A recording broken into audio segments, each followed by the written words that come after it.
Hey, this is Amazing Toyin. Welcome to this informal conversation. I want to have a conversation with you. I'm assuming you're a broker or real estate agent. I'm a broker. I've been a real estate broker since 1993. And since 1993, I have never listed any property that I go out and solicit for. In other words, I don't solicit listings. In fact, I don't do listings. But if you look in my MLS, okay, I have listed 432 properties, 432 in the MLS. Now, this doesn't count properties that I didn't even put in the MLS because I've done over 560 deals. So I'm what you would call a broker investor. Who's a broker investor? Somebody who buys for his own account. That's what I do. Now, you might be wondering, how did that happen? Well, I was never an agent. When I got my broker's license in 1993, I guess I was lucky because people were telling me, well, you got to work under a broker for 4 years. And fortunately for me, I already had a college degree. I had a master's degree, which means I had a BA in finance and MBA. So when I contacted the DRE, they told me, oh, you don't have to, wait another 4 years. You could just go straight for your broker's license. That's how I ended up with a broker. Now, let me back up a little bit. Before then, it took me 2 years to buy my first house. At that time, I had been dabbling in how to get into real estate. I didn't have a license. But I had this agent that drives me around, for almost 2 years before we finally settled on a hot home, okay? And during those 2 years, we saw a lot of deals, where the property is worth more, but I didn't want to fix any property. And so I was just looking for a property that almost was ready. So eventually we found one. The day we found the property, he wrote up the contract on the back of his car, and I bought the property for, I think, $78,000. And when I closed, the property was worth about 110, which means I picked up instant equity of, $30,000, $40,000. So since then, I refinanced the house and I did a whole bunch of other stuff later. But when I bought the house, I always wondered, this agent that was driving me for 2 years, why didn't he buy the property? Why isn't he an investor? Why doesn't he buy properties? It wasn't until later that it became clear to me that agents came through a completely different path from investors. Now, over the years, I've met a lot of agent investors and broker investors. And in fact, one of my mentors is a broker investor. And if this conversation time permits, I will show you all the ways that he makes money. He's got like 4 different streams of income under his brokerage with only one license. Because as a broker, the law allows you to actually have multiple streams of incomes, which I think you probably know. But most brokers only utilize one. They just get agents, they list properties, and then they forget the rest, Okay? You could have a loan department, you could have a escrow department, you could do hard money loans. What else can you do? I think there's another one. You could even buy a title company if you want, okay? So that's a brief history of mine. Later, I'm going to tell you history of some of the properties that I've done over the years, okay? Now, why am I in this conversation, okay? I've been wanting to do this for a long time, trying to put the PowerPoint together. I get busy, then I try to put it together. It was a lot of work, Like most of you, I'm technology savvy to some extent, right? So putting PowerPoint together gives me headaches. I have to farm it out. And, by the time it comes back, right? But in between, I'm doing deals every day. But a few days ago, I got an email from one of my mentors. I don't know if you know the guy, but if you have been in business for a long time and you are marketing oriented, you will know Jay Abraham. Jay Abraham is like the Zion or whatever, god of marketing or whatever. I mean, This guy has been responsible for billions and billions of dollars. Okay, this is a guy that charges 100,000 a day for consulting just to give you his marketing insights. I've been a follower of him since 1991 when I first started my business. I mean, I used to subscribe to his newsletters. Okay, I think it came either weekly or monthly then. It was like almost like an ivory. I can't wait every week for the damn thing to show up in my office. Because when you read it, I mean, it's like just going straight into your head and you're thinking, okay, I can implement this, I can implement that. So I got an email from him yesterday. He was interviewing this other legend who is a consultant. And anything I get from Jay, I usually read it right away. I read the email and he says, hey, Tony, I'm interviewing this consultant legend who has been responsible for saving industries close to $500 billion. This guy gets paid consulting fees of 6, 7, 8 figures. In other words, $10 million consulting fee, $20 million consulting fees, because he knows his onions, right? He's an expert in cost reduction and growth, right? So I went and watched the interview, okay? And if you know Jay, most of his presentations, he just stands and talks and gives you his insights, right? But when he sits down, he helps companies consult. So this guy was saying that he does not use PowerPoints because, with technology, things always break and, whatnot. But if you know what you're doing and when you're consulting, right, you could always put all the processes together, okay?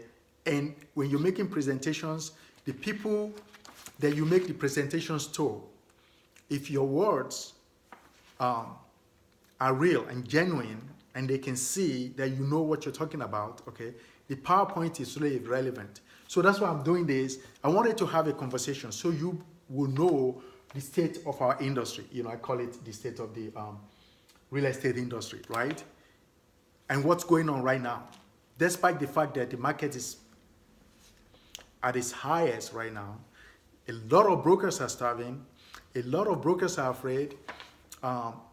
We don't know what's going to happen over the next 5, 6 years based on what has happened in the last 4 years, okay? And I'll discuss all of that.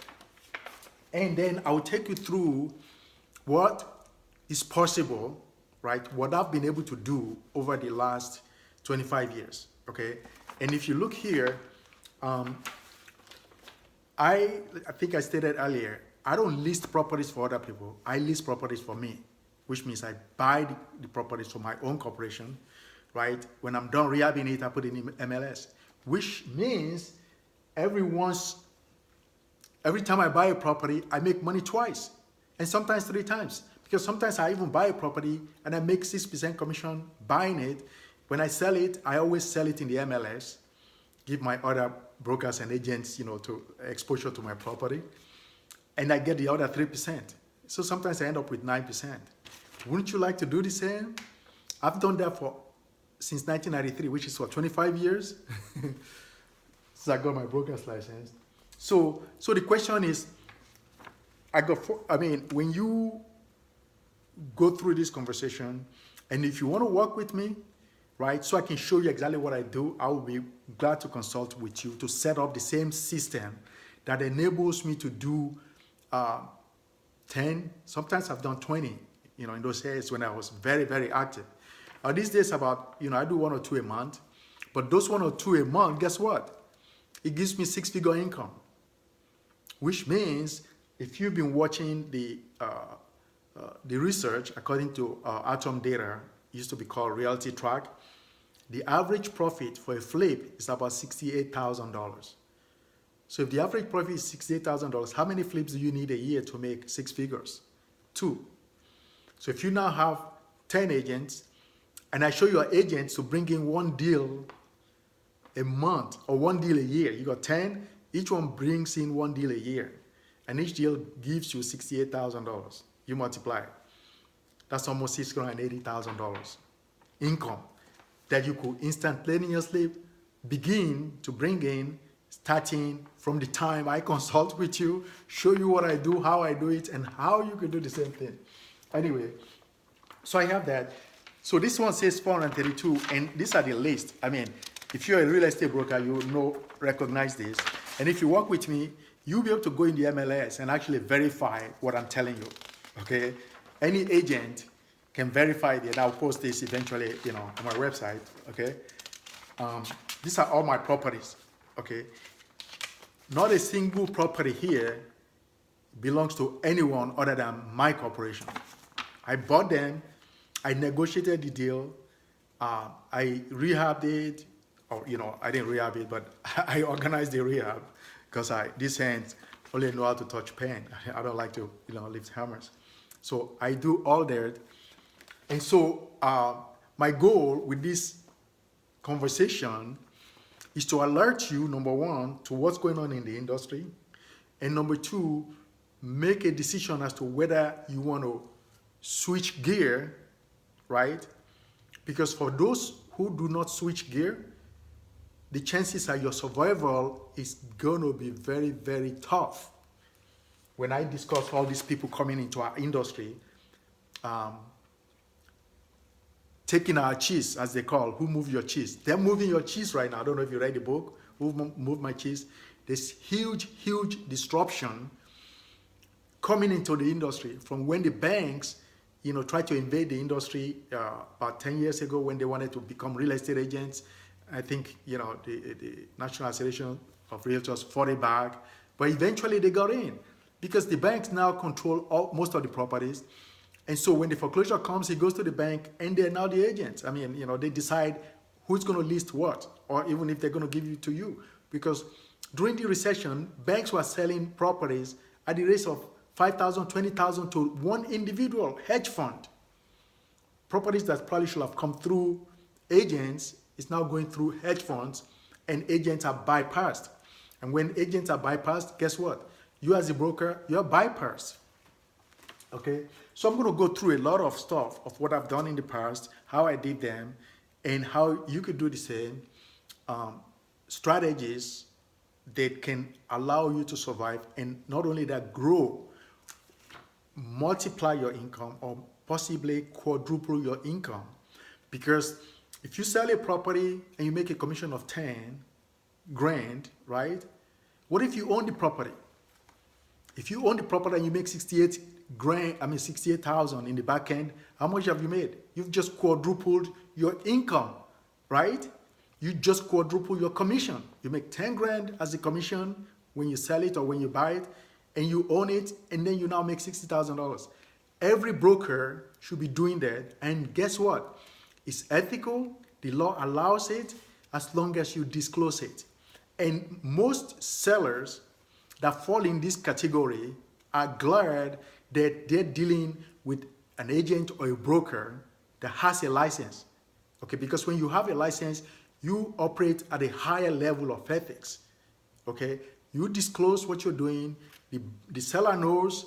They're happy for you because you brought them a solution to the problem. So instead of you going to find somebody else for a property that you located that needs a buyer, an instant buyer for that matter, right? Your corporation buys it, and you tell the seller. I mean, I'm going to show you history of properties that I buy and how it happens. Okay, so let's go through it quickly the industry for now. Okay, so this conversation is about how you could double or triple your income, right? I'm talking about commission plus what I now call investment income. So if you're not a broker investor, starting today, you want to start thinking, not even thinking, you must become a broker investor. And if you would like to know how, okay, I will be glad to offer my consulting services to you to show you how, like I said, you could make 10K here and make $68,000 here. How would you like to do that? 10K here, 68 here, that's a total of 78. Okay. I've done it for 25 years, and I'll show you step by step how I do it. Now, I refer to the I have my notes here, and I have some other notes here. If you notice, I'm recording this from inside my house. Um, Today is Sunday. I've been thinking about this for a few days, but after I watched Jay's video and I saw Mr. Subeya Chadaori, that's the name of the guy. He's an engineer. He consults for major corporations. You know, I'm talking billion-dollar corporations, okay? But he said, I don't even use PowerPoints. So I said, Toyin, don't waste time. Don't wait. You need to address your fellow brokers, show them what you do, share the information, because how many properties can I buy? You understand? And if you've taken all these years to get a license, okay, and you are starving for deals, because it pains me seriously when I read on the National Association of Realtors website that the average broker makes $55,000 a year. Not to talk of the agent who only makes like 38. I mean, you know, after all these years in school, 55,000, I make that on one single deal. Okay? So that's why I'm doing this. Okay? Just to show you what is possible and how I've been doing it. So we're going to talk about the coming invasion, right? And who are these invaders? I call them invaders, but guess what? The market is so huge, they see the opportunity, especially since the last recession. Okay? Everybody now sees opportunity in our industry that never were inside our industry. Hedge funds, the new so-called iBuyers, right? If you don't know what iBuyers are, I don't know what, you know, under what rock you've been hiding, okay? Because they're coming. In fact, they're here. In the last 2 weeks, iBuyers raised close to $2 billion, right? They raised close to $2 billion to buy properties. Now, some of them say that, well, when we buy the properties, we're going to buy through agents. If you believe that, I got a bridge to sell you somewhere in New York. You understand? Or, you know, in Brooklyn. If they get their chance, they will buy the properties with or without you. And guess what? Some of these iBuyers are now getting their own broker's licenses, which means that they can buy it, sell it themselves, and you are completely bypassed. So if you have a brokerage and you are now trying to fight the market with companies that got $400 million, you got no chance. Okay? That's why you want to know how people like me find deals. Because I don't find deals in the MLS. I don't have the money to go to the banks, you know, to bid on 5,000 properties. You understand? But I find deals. And you don't need to find too many deals to make a decent income. Because if, let's say you find 2 of these per year, okay, that's about what, $150,000 or 156, right? That's 156K.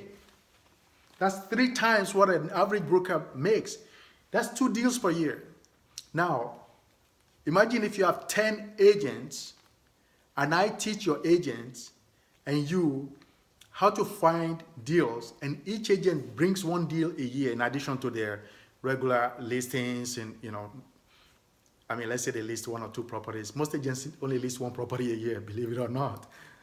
But I can teach them how to list more, because I'm going to go through some of the strategies that I've used in the past to where I generate tons of leads, sometimes 40, 50 leads a month. The reason is that if you're an investor and you buy properties, you have to generate a lot of deals to find 1 deal, right? And so because I generate a lot of leads just flow through in the past for properties that I don't want to buy, okay? Because I've never really been in the same realm of most brokers where I now maintain agents, you know. But I know a lot of brokers that have agents that can actually utilize my system to where the agents are now bringing the deals, right? The brokerage buys it, which is what a lot of commercial real estate brokerage houses have been doing for years. Most commercial real estate are investment houses. My program that I developed will actually teach you to become a broker investor. You create an investment house, because when you help somebody buy a house, okay, you're not just buying helping them buy a house, you're helping them make an investment. If they now become your client for life and you get to advise them every step of the way in terms of their financial investment for the future, do you know how many houses they're going to buy, or their relatives will buy, or their in-laws might buy, their friends might buy? If you are the trusted advisor, I'm going to quote Jay Abram here, I use the word client as opposed to customers or buyers, okay? They're not buyers, they are your clients because you have a fiduciary relationship. The same thing as your sellers, okay? When somebody sells you a property, right, you are ethically obligated to disclose everything to them, number one. Number two, you are ethically obligated, not ethically, but you're obligated to ask them where they're moving to so you could help them find another house. And you make commission on that too. Because if they sell you their house, okay, either they already own a house or they're moving somewhere else. Okay? All those things are sources of income that most agents do not utilize. And based on my experience over the last 25 years, there are paths to where you could now create all these multiple streams of income and grow your revenue like crazy. So back to these high buyers and disruptors. So you have institutional buyers, right? Like these hedge funds, they got more money than the so-called high buyers because these hedge funds are buying 10, 20,000 houses at a time from the banks. Then you have the large brokerage houses now. Who are those? Well, you have Keller Williams, right? You have Coldwell Banker, okay? And you have the internet powerhouses, the Zillows of the world. You have Zillow in the market who is now become an iBuyer. Zillow is an iBuyer. Now, if you know how Zillow came into the market, they were able to invade. I don't know whether the word invasion is the right word, but when I was growing up, okay, and I started trying to invest in real estate, I could not get an MLS even if my life depends on it. You know what we used to do in order to get an MLS? We used to go to the dumpster of real estate houses, right? So that we could go to the dumpster, pick up, because every week they publish a new MLS book. So they some of them throw the old ones away. So we pick it up, take it, to the office, and then we'll be going through it looking for expireds. Okay? Today, anybody and everybody can get into the MLS. Everything is now on the internet.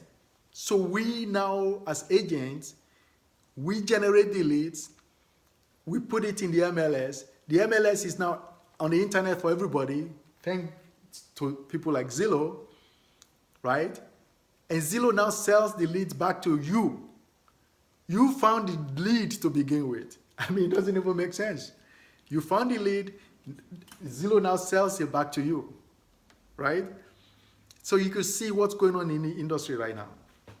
That's why the average agent only makes $55,000 a year. And then you have the mom and pop flippers. You have some investor brokers. One of my mentors is an investor broker, and he's got like 3 or 4 multiple streams of income. Okay, he's got he buys and sells houses. He's a broker, he lists houses. He's a hard money lender. He services loans. At least 4 I know he has. Okay. So that's it right there. If you research, there's a magazine that I read. I get their newsletter every day. I think it comes out every week. Inman, INMAN. I think my subscription is about $230 or $240 a year. If you're a broker or an agent, you should subscribe because you will know exactly what's going on in the industry. Okay, because it affects us. Okay, so I'm going to go over this again. If what I've told you resonates with you and you want me to help you set up the same thing, how to double your income, quadruple your income, and grow your commission, because with more leads, you could grow your commission, triple this, because you don't even have this to begin with. Then at the end of this conversation, you'll be able to see a button there that you could click to reach out to me, book an appointment. I will spend half an hour of my time. I'll buy you half an hour of my time, and you could guess what half an hour of my time is what. I mean, I don't charge as much as J. Abraham, okay?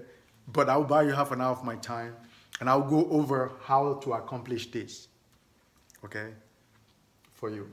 Now, let me go quickly. So I discussed before how money is pouring into our industry right now from Silicon Valley. I mean, these people are investing $200, $300, $400 million on all these so-called new startups that are trying to use technology to disrupt our industry. Now, you have this to contend with already, agent poaching, right? I think that's what the number one problem in the industry. The agents move a lot, okay? And since I've never been an agent, it's always been hard for me to understand. Why do they move so much? Because they're chasing this thing called leads. They're all looking for leads, free leads, right? In the presentations when I pull it up, I'm going to show you how I generate leads, okay? Free leads for that matter, but these agents are always going around looking for leads. So they move from one agency to the other, then they leave, then they move to the another one. You understand? And so you're never able to retain agents. And the top brokerage houses, they're very tough to compete with because they provide a lot of technology, a lot of training and all that stuff. If you're an average broker that's been struggling with 10 agents, 20 agents, or 5 agents, I will show you how to make excellent income even with 2, 5 agents. I don't have an agent. I mean, I never had an agency, you know. It's not that I don't like agents. I buy from agents when I have to, or I list properties. All my properties are listed, so I deal with agents. But if you have agents, I will show you how to now quadruple your agency business. Or if you don't have an agent, you're a broker, and you want to operate the same thing that I do, I'll show you that too. So with all this invasion, I wouldn't say instability. The instability is to the extent that your industry is threatened by invaders, and if you don't learn to survive, you won't be around. It's as simple as that. Okay, so what do? How do you defend your brand, right? How do you defend your brand? This is a your, right? How do you grow your revenue? So I'm going to go through all that. Now, so I have it here, my story, right? I've told a little bit of my story, okay? And you might be wondering, why am I qualified to talk to you? I think I touched on that before, okay? But let me show you some deals that I've made, okay, that make me qualify that you could do the same thing. You understand? As a broker investor. So if you look here, you see all these properties, right? These are the properties that I bought over the years, some of them anyway, okay? So far this year, I've bought 3 properties. I bought one in Rosemont, California.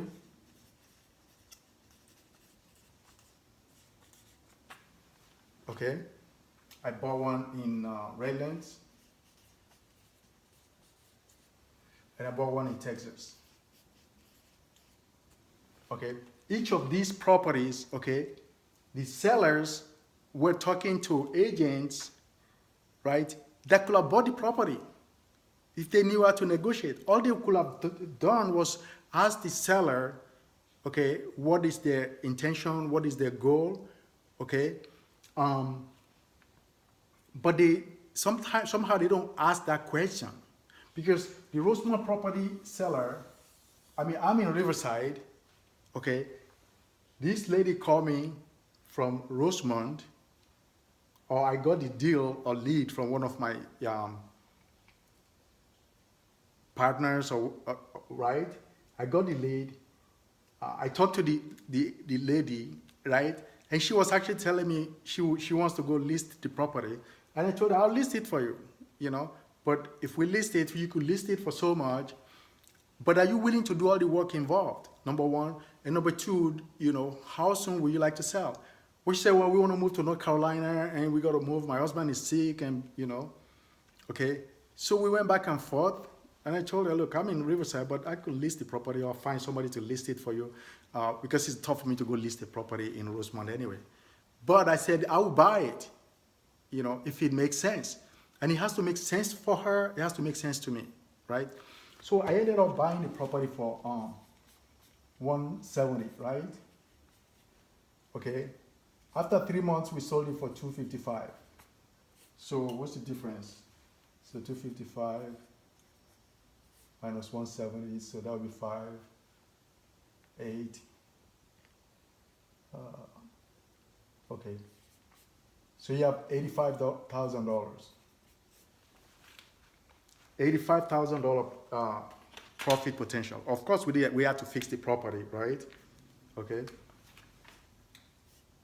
But that's 85,000 on a property that I never went to Rosemont. I never even saw the property. And the systems that I used to do this, accomplish this, okay, it's available to you. I will give it to you step by step. Okay, so I never went to see the property. We bought the property. The lady was very happy because she was able to move right away, move her husband. We even gave her another 30 days to stay in the house, while her husband was getting treatment, after we closed escrow. Then I bought this property in Redlands. Every property I'm talking about is in the MLS, I don't buy from the MLS, but when I sell, I put it in the MLS. So this property is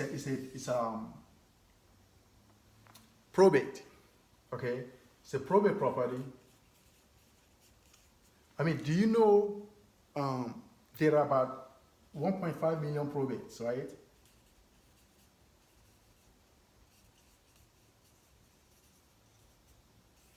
In the US. And if you don't know probate, you should specialize. I've taken the time to specialize in probate over the last 4 years. I've known about probate for a long time, but it's not something that I really focused on. But in the last 4 years, I have focused on it, and I think I bought about 5 or 6 probate properties. Okay? So this property, the owner passed away in Redlands.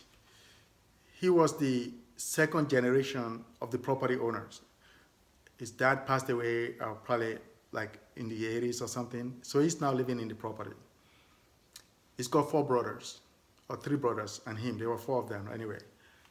So when he passed away, when their parents passed away, he was the youngest, so they left him in the house. And so I think the instruction was when the parents leave, or if something happens to him, then the house belongs to all the 4 of them. But he was in the house when he passed away. So I contacted his brother, who was the executor of the estate, and he was in North Carolina. Okay, I spoke to him over a period of 3 months, back and forth, negotiating, and he kept telling me, Tony, well, if you don't give me the price that I want, I'm just going to list it. Right? I said, look, what's his name? Gordon. Gordon was his name. I said, Gordon, I'll list it for you. When you come down to Riverside, I'll go look at the property. First, he gave me access to the property from one of his friends, right? So while we were talking. So I looked at the property, I called him, and I said, hey, yeah, I'm interested.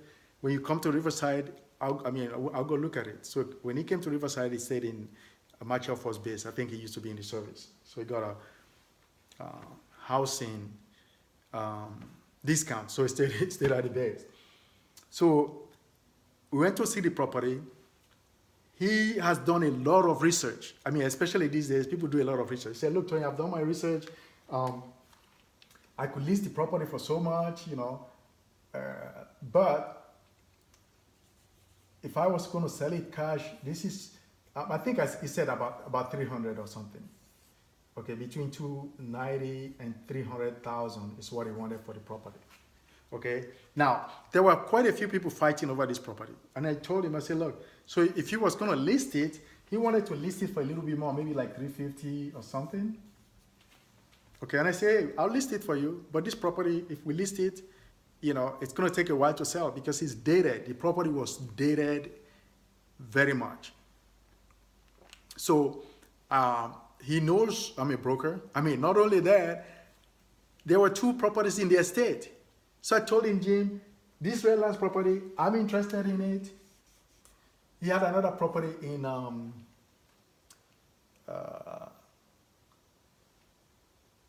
this place is in the canyon towards, what's the name of the place?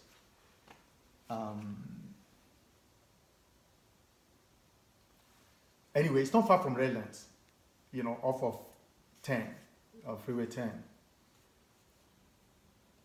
towards Beaumont, right? Actually, the property was in Beaumont, right? So, but I told him, look, Gordon, this property in Beaumont is in the boonies. I mean, I don't really want it. It's rented. But guess what? If you sell me this property, I'll list this for you. Or if you want me to list both, I'll list both of them. But he knows this was a difficult property, right? There were tenants in there. But this property, he knows he can get money right away, okay? So we agreed after, you know, some negotiations. There were other people that were trying to do the same thing, buy the property from him because he had contacted a lot of people, okay?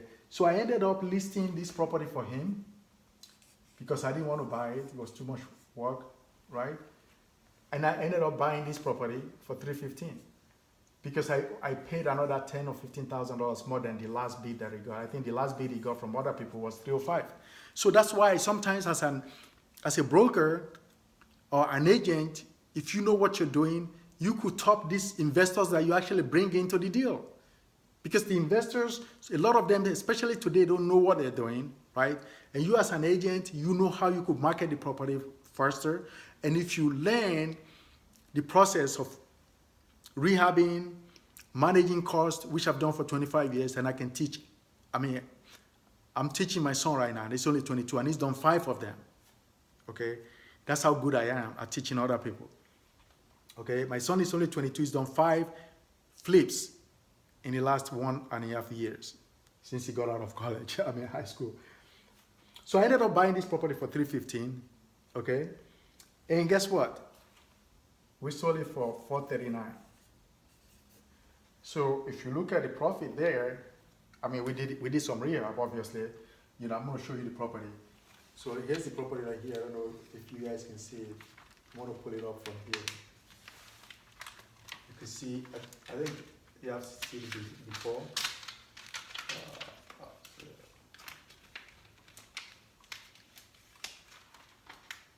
Okay, that's the property right there. Right? It's in Redlands, you know. It's right here too. Yeah, let's see. We have to pull this one out. All right, cool. Okay, so this is the property when we were done with it. Okay. So I paid $315 for it. $315. So 4-1. That's $114,000 profit in this deal, with one deal. Okay? So, I mean, I don't know what you're thinking right now. Shouldn't you learn how to do this? And if you learn how to do this, do you really have to struggle all year trying to find listings when you could become a broker investor? You buy properties for your own account. You go after specific properties. You're not really fighting over properties. You're going after specific properties where you make a difference to the seller. You're providing a solution to them, and they're glad you're showing up. Okay? And you're giving them the benefit of your experience, right, in helping them to resolve, you know, their problem right away. Okay? So, my battery is low. So I'm probably going to like take a short break, right? Hopefully I'll be able to join this video together so I can charge my battery before it goes up. I'm gonna call my daughter. Pumpkin.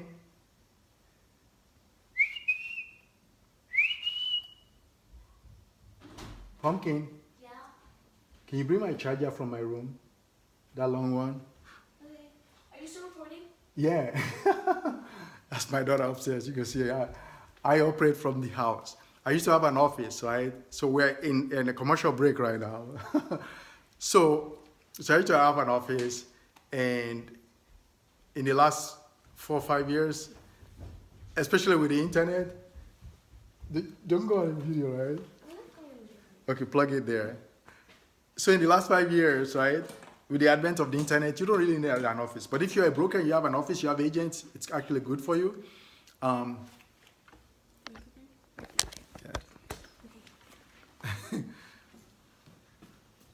Oh, you want to be on the video now? So it's good for you. Are you sure it's charging, Pumpkin? No. Let me see. I didn't hear nothing, Pumpkin. Oh. What percentage is that? Let me see. Come here. I don't even know if that plug works.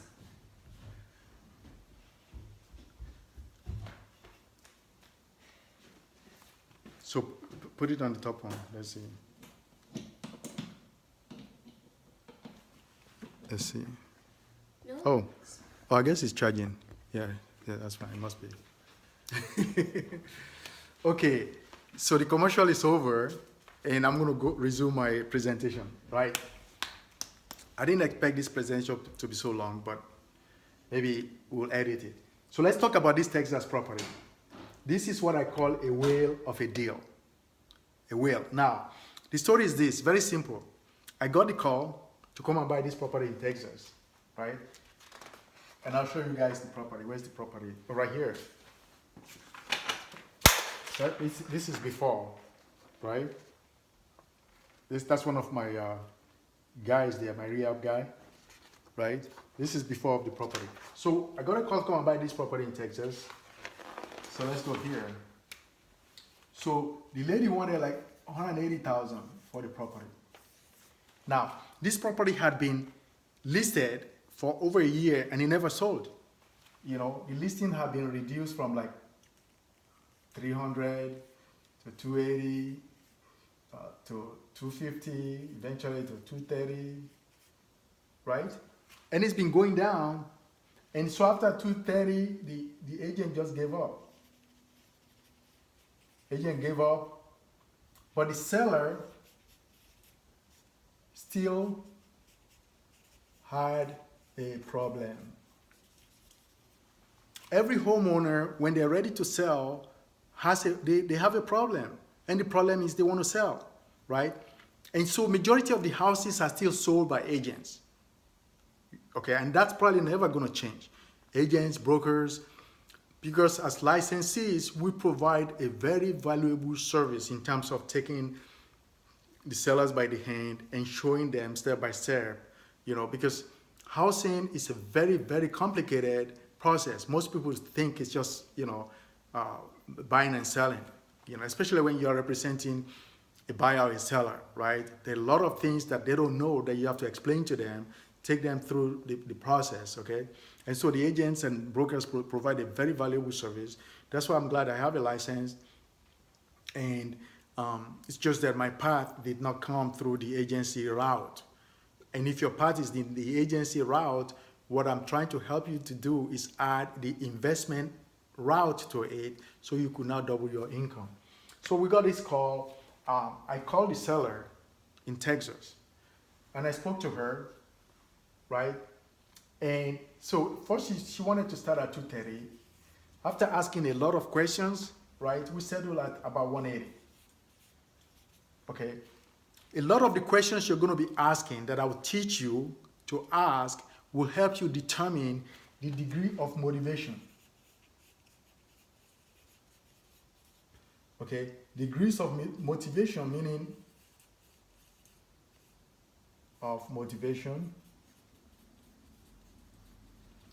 meaning that how bad do they want to sell, right? So, I mean, are they going through divorce or disease, some kind of disease or something? They got too much debt, like foreclosure. What's the other one? There's quite a few, about 6 of them, right? Anytime you could combine 1 or 2, right? Or you could combine 3 in these degrees, right? Then you could determine the level, right? So we were talking for about 180. Well, we were going back and forth for the price of 180 for because it took a while for her to agree to 180. I'm in Riverside. I've never seen the property. I was just looking at it on the internet. She was sending me pictures, and we were going back and forth. So eventually, we agreed to 180. I sent her the contract from here. She looked at it, read it, waited a couple of days. She didn't respond. She didn't sign it. I called her, and what's her name? I forgot her name, Janet or something. Anyway, I called her. I said, look, I sent you the contract. We agree on price. Do you still want to sell? Yeah, I want to sell. And then she came up with this statement. I want my agent to look at the price. At the contract. I said, okay, where's your agent? She said, well, I sent it to him and he's going to write a new contract. I'm not in Texas, so, I can't really represent anybody in Texas. I said, fine, let your agent write up the contract. But I said to her, look, you want me to pay cash for this property. I'm trying to close, right? Okay. You have to pay the agent because, the agent does not have a listing. You are the owner. So now you want to go get an agent. That's fine with me. It's good for you. So at least you will know that everything that I told you is accurate, right? And he will protect your interest anyway. So he now brought the agent in, okay? I told her, well, I'm going to do an inspection, right? We went and did an inspection on the property, right?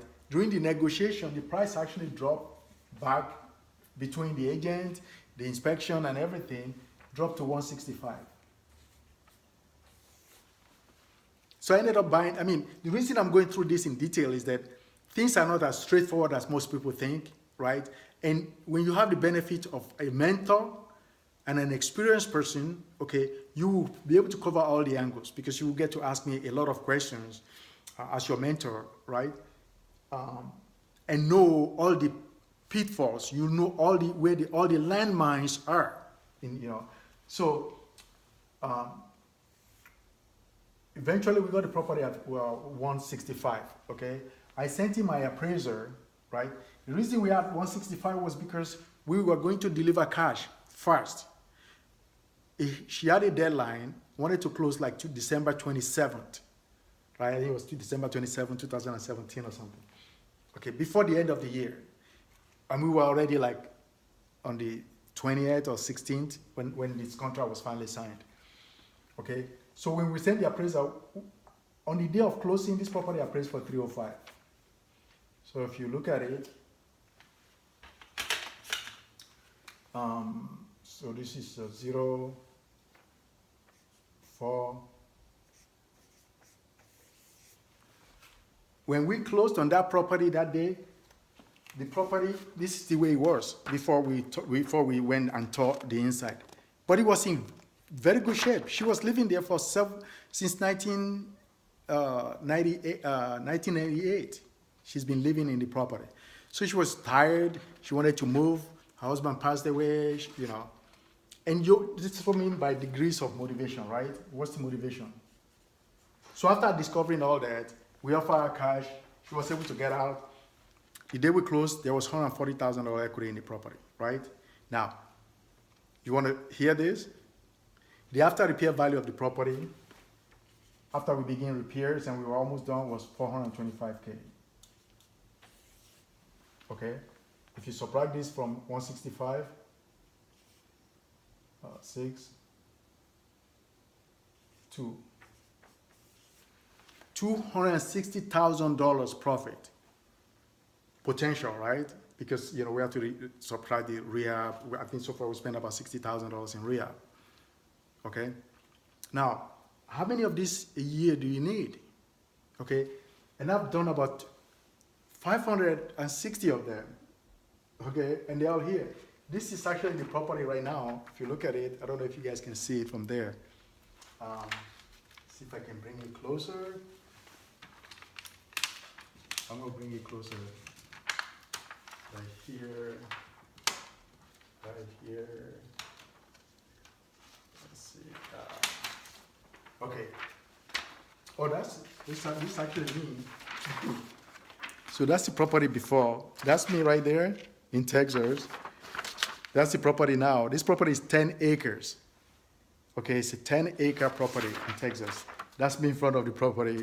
That's before, that's after. Okay, almost $260,000 profit in this deal.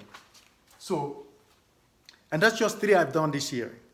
Okay, and I have a history, stories of every property that I bought, right? All the landmines, and we had a lot of mistakes in this property, okay?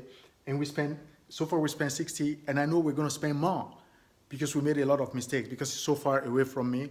I've been there like 2 or 3 times just to go check it out, but it's not the same as, the Redlands property, okay? So, I wanted this thing to be about an hour, but it's getting to, it's almost an hour anyway.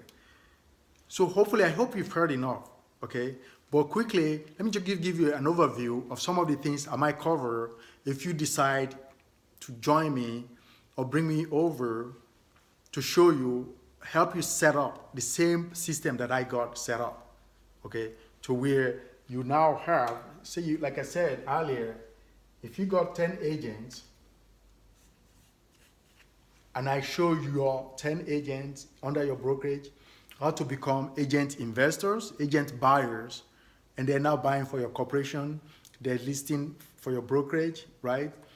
And every time they go out and they buy a property or they see a property, right, they have the opportunity to buy it, which means when they go to make a presentation, they can sell to the owner, Mr. Jones, I work for ABC Brokerage.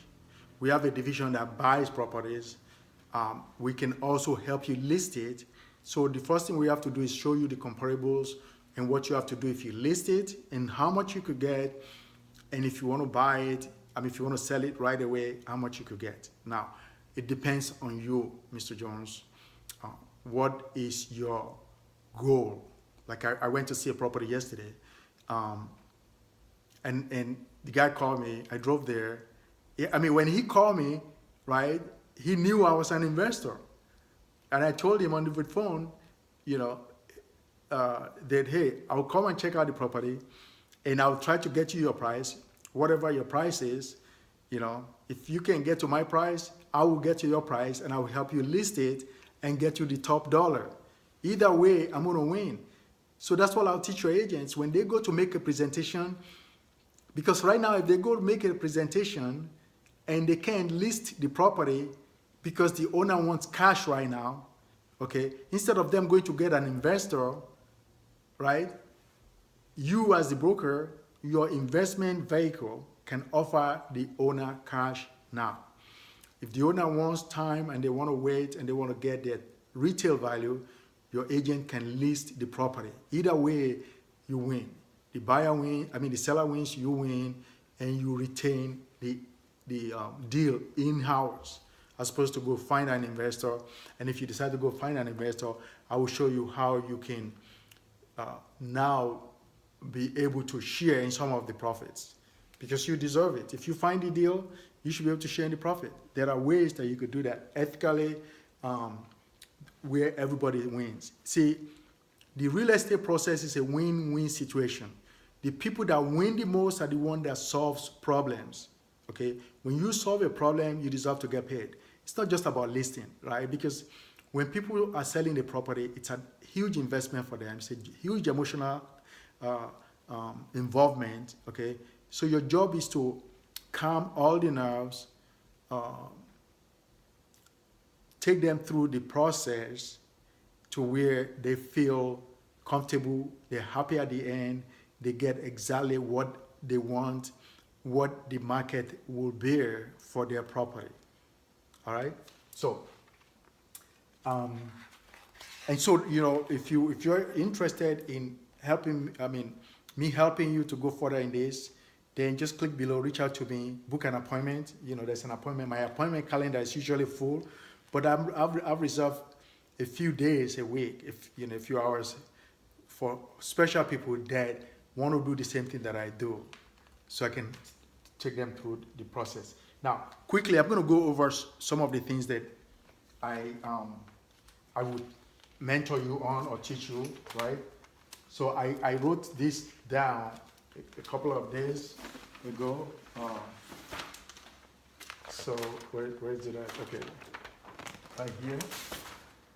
This thing is a lot of involvement. Like I said earlier, real estate, it's unlimited growth potential, exponential growth, right? You could scale as high as you want. We're in a $1 trillion industry. 5 to 6 million homes sold every year. If you can make 6-7 figure every year, you're doing something wrong. And so you need to attach yourself with somebody who has done it to mentor you and guide you. It's as simple as that. Okay? So I said earlier, agents are always, struggling and looking for leads all over the place, right? So if you allow me to guide you and show you my system, you will be able to distinguish, or I'll teach your agent the difference between lead generation and attracting sellers or buyers. Okay, there's a generating lead and there's attracting clients. Most of my business attracts, sellers, okay, because that's what I focus on. So there's a difference between the two. When you generate leads, basically you're gathering data, okay? And so a lead is much more difficult to close as opposed to a client that calls you, right? And say, hey, come and list my house, come and sell my house, come and buy my house. Okay, the degree of trust is already there, number one. Then the degree of control is different from when you go knock on doors or farm, which is nothing wrong with that, because when you farm for specific niches, right? So for example, like foreclosures, right? It's a niche, and in my business, I have specific knowledge and experience how to approach each of those niches to where you are now attracting the client as opposed to the client.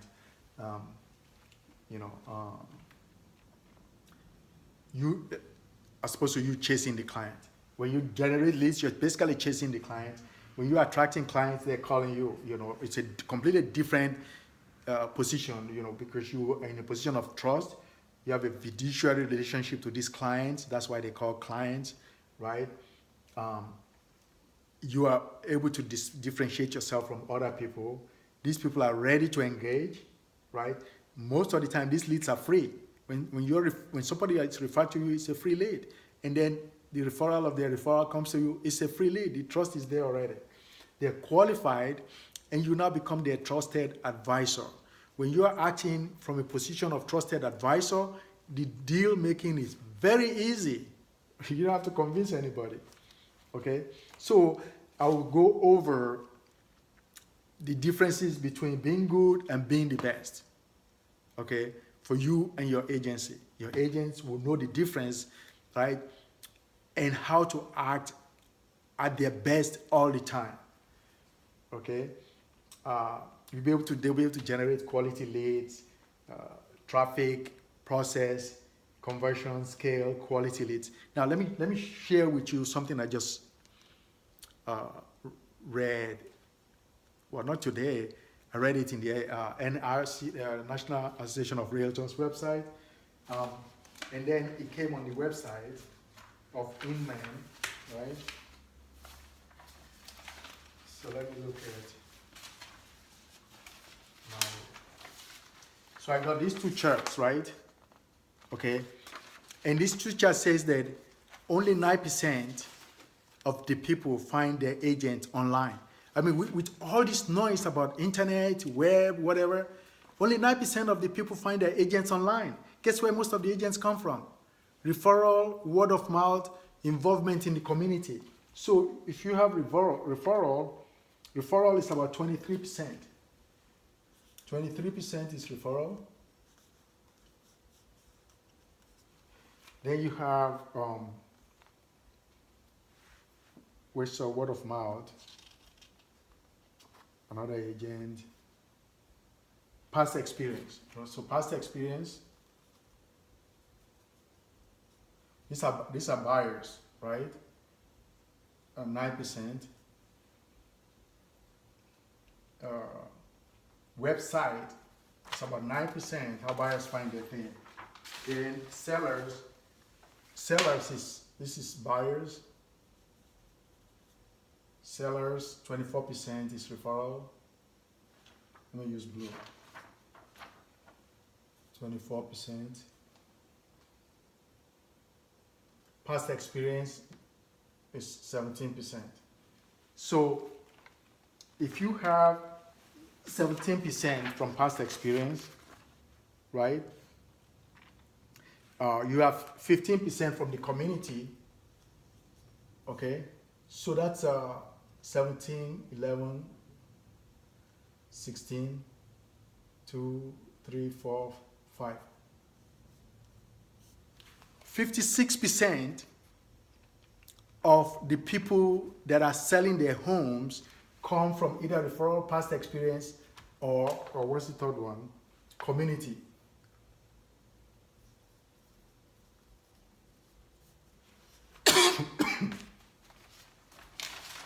The internet,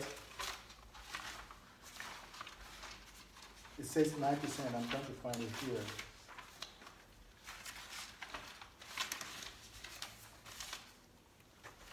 Okay, it's about 9%. So if you got 56% from these three sources, all you have to know is figure out how to do the attraction so that you could get part of this 56%. And then whatever comes off the net is just freebie. And so let me go over to some of this rest of these charts. These are some of the things you have to know, right? You have to be able to know what the fundamentals that are driving the industry on a local level in your area, right? You have to be able to analyze a lead, right? Because a lot of people buy data, they think they're getting a lead. I mean, when a lead comes off Zillow, it's just data, it's just a name, right? Because they sent you a name from Zillow from somebody that just clicked. It's different from if you source a lead and you already know these people are going through divorce, in addition, they're going through foreclosure, right? Those are two motivating factors right there. And plus, they're talking to their bankruptcy lawyer, okay? So when they both split, one person either is going to remain in the house, they might sell the house, right? If you are their counselor and you become a trusted advisor, not only will you help them sell the house, you could help them buy two houses if they go their separate ways. That's what J. Abraham calls the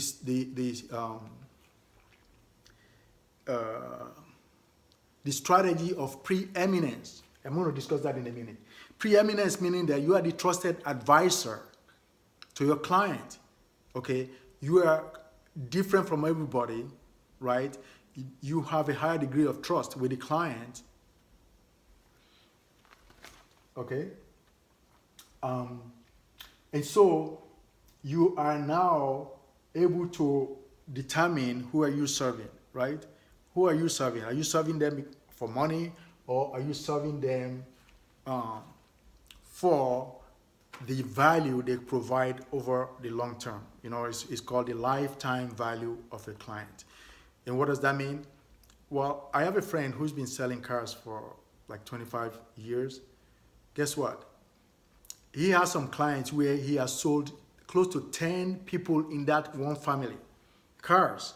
It's the same with houses. People move every 8, 10 years, right? So if you sold a house to somebody 10 years ago, when they were in their 30s, they got married, did you attend their wedding? If you attended their wedding, you could pick up 5 different clients because she will have friends, right? Relatives, everybody that shows up in the wedding, she could actually introduce you and say, this is my realtor, and this is what he did for us. This is what she did for us, right? Okay, because you're not just a realtor or a listing agent. You are almost, it's not even almost, you are an investment counselor. You are an advisor in terms of the most important thing in their life is their house. The highest, biggest investment. I mean, not the most important thing. Their children are more important, and the family is more important. But their biggest investment is the house. And they don't make it every day. So if they make it this year, the chances are they're going to make it again 10 years from now. Why not from you? Because according to this chart, past experience, 17%. Only 17%. Why is this 17%? Because most of the agents do not keep in touch. Okay? So as an agent, a brokerage, you have to all constantly ask yourself, right? Are you working to serve, right? Or are you just working for money? Because if you're working to serve your clients, the money is just going to keep chasing you instead of you chasing the money. Okay? Are you working for solutions, right? Are you working to learn? Because you should be learning every day. Those are all the things that part of the curriculum that you will find, in my program when I consult with you, help you set up your program, right? And so, not only will you make six-figure income, I'm talking maybe $200,000, $300,000, $400,000. Every agent in your brokerage won't be able to make the same. No, this $20,000, $30,000 agents anymore. Your agents will be able to make six-figure income because they will be well-trained and they will now be trained as agent buyers, agent investors that are not only just looking for listings, they're looking for properties that they can buy for the corporation, for the brokerage, right? That the brokerage can flip. It's as simple as that, okay?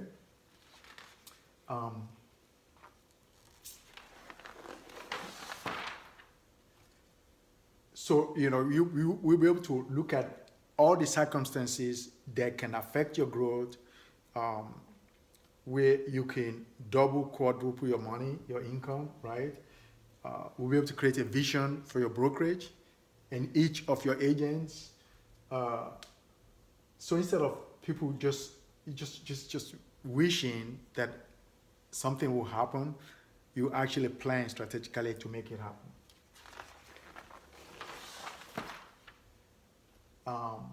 These are other client attraction strategies. Okay, I talked about these preeminent strategies before. Okay, that's a strategy where you distinguish yourself as an advisor to the client as opposed to just, a seller, a buyer. You should never call anybody a buyer or a seller. They're your clients.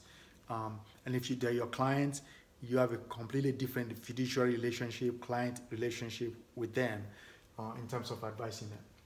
Okay?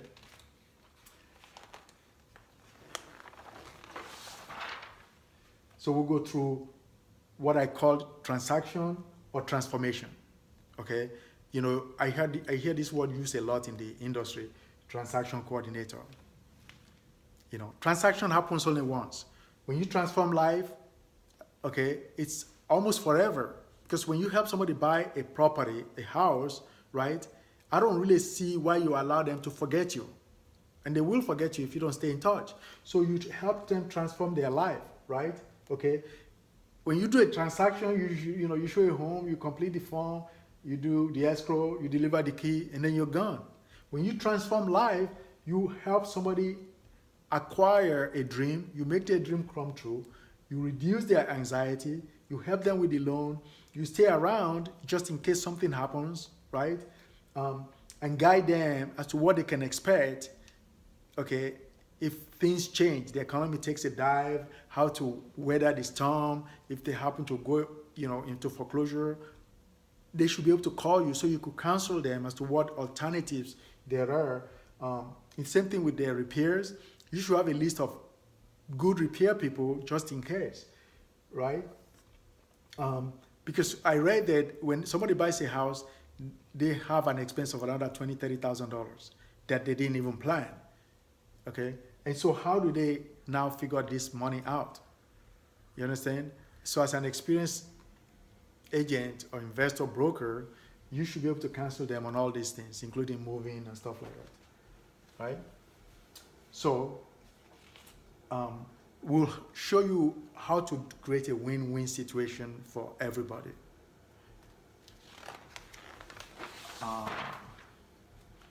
So I will guide you through what successful brokers do, right?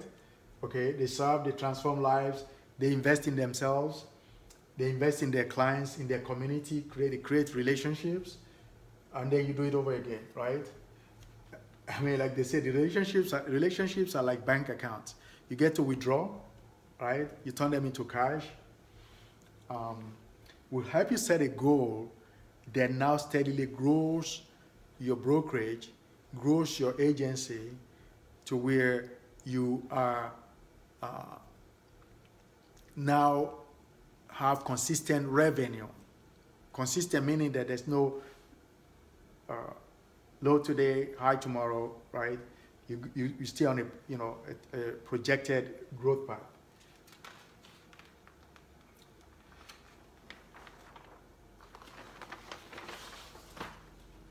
Will help you discover a marketing plan that doubles your income, doubles your involvement both in community, create a brand that resonates with the community to where you now begin to attract people as opposed to chasing people, right? So those are just a few of the things we'll go over. So if this description of all the things that is possible for me to help you accomplish, okay, to where you now become the preeminent brokerage in your area, and you are ready to double, triple, or quadruple your income, I want you to click below, set an appointment with me, and I will buy you, like I said, half an hour of my time. And during this half an hour, we'll discuss your goals, your plans, and how we can help you double or quadruple your income. Okay? Now, I only want to talk to people that are ready. The reason is very simple. My time is very valuable. So if you're ready to make a change in your brokerage and in your life, in the life of your agents, I want you to click below and set an appointment, and let's talk about it.